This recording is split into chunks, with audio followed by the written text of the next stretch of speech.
there's a book out that's a really excellent book. It's called Dr. Mary's Monkey. Are you aware of that? Yes, I've heard of it. Okay. Yes.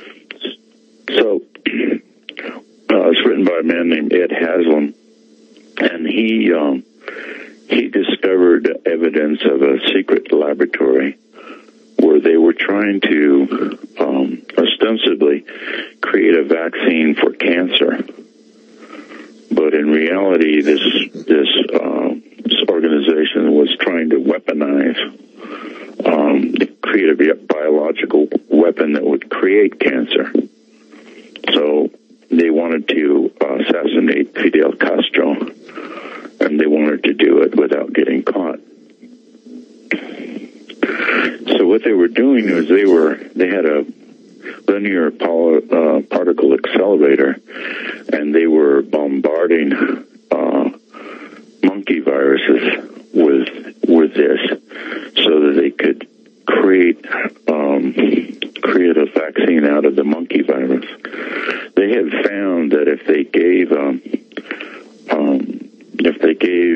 a monkey virus from an Asian monkey to an African monkey, it would cause the African monkey to have cancer. So they have figured out several ways that they can cause cancer with vaccines. But when they were doing the polio vaccine, they contaminated the polio vaccine with monkey viruses, including one called the polioma, or the SV40 vaccine. And they gave that vaccine to something like 90 million children. And according to Haslam, they created the cancer epidemic. And they also apparently caused the HIV epidemic. So do you think, from your research, in your opinion, you talked about the weaponization of vaccines. Have these vaccines, have they been weaponized against the people of the world, but, have they been weaponized? Are they just destroying our health?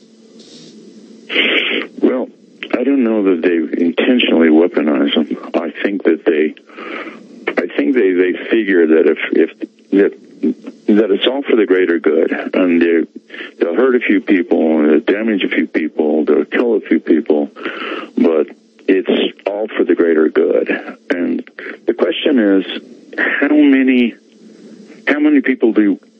how much damage should we inflict on our society in order to get this supposed greater good?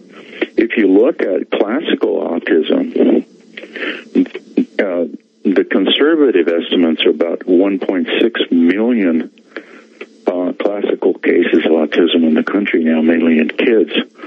Well, 1.6 million, that's equal to the population of Philadelphia or San Antonio or Phoenix. That's a very large group of people. And if you look at, there's a website called The Age of Autism. They do a constant updating on the epidemic. The day before yesterday, they had an article about all the public schools in Canada and the United States that are suffering with overwhelming amounts of disruptive kids. Well, one of the I don't want to say myths, but one of the biggest things when you start to talk to somebody about vaccines is they bring up polio. Let's talk about that. Vaccines cured polio supposedly, so we got to let them do whatever they're going to do because we don't want polio to come back. Okay, we'll look at the different things. In the 50s, early 50s, heights of the polio epidemic, 33,000 people died. Okay, then they contaminated the polio vaccine with the cancer virus. Cancer viruses, yes. Admitted by the Merck scientists, by the way. Admitted by the Merck scientists, the head Merck scientist. Go ahead. And 30 years later, you had 188,000 people dying of one type of cancer, another 100 and something thousand people dying of another, and another, These are all soft tissue cancers. So you traded the epidemic of polio for the epidemic of cancer, and the epidemic of cancer is much larger. And they did another thing. They changed the diagnosis of polio. For example, Franklin Delano Roosevelt, our president, didn't have polio. He had Guillain-Barré syndrome, which paralyzes people. And so, all of a sudden, a lot of people had Guillain-Barré. We'll be right back. We'll be right back, Mr. Milner. 3 minutes. Yes, I would. Richard, when you're investing in documentary work and being producer, you invest a lot of your own time, your technical expertise, your emotional, mentally, you truly do commit to your work. And you had such a broad, vast range of experience. I'm wondering, where does the vaccine discovery rank in, the history of your investigative reports, and how has this information affected you as a producer and as a man? Okay, well, that's good. I was, my mother was a doctor, so I grew up going to clinics with my mom when she couldn't find a babysitter. And we lived across the street from a country club and the golf course. On the golf course, they used mercury as the ingredient to kill the insects and kill the funguses. So I got dosed by mercury every day until I was about 14, and we moved from there. As a result of the mercury exposure, I got allergies, severe enough to keep me out of the Army during Vietnam. And so I went for desensitization shots from an allergist, and those were preserved with mercury. And of course, Mom, being a doctor, took me to the dentist, and the dentist put a lot of mercury in my mouth as a child. And then I was about 21 or so, I got another round of the desensitization shots.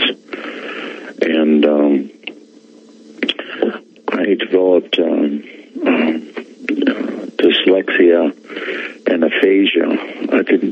They weren't bad enough to bother me reading or writing, but I'm also a musician, and they meant that it was very difficult for me to read music fast enough to play it.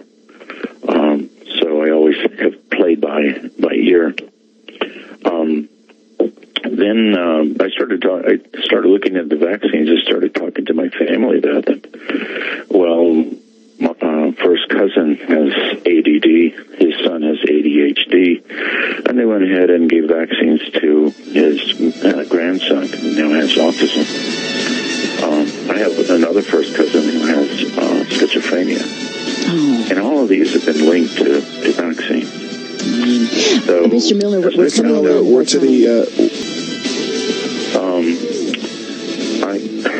I don't trust vaccines. I don't trust the vaccine companies. I don't trust the pharmaceutical companies. I think if they've lied to us once or twice, that's enough. And we should protect our bodies and the lives of our loved ones. Very good. Thank you for coming on and all the work you do. Everybody have a fantastic afternoon and day and weekend, and we'll see you next week at the new time. Sam, good to talk to you. Jason, thank you. Everybody, God bless you. And thank you, Richard.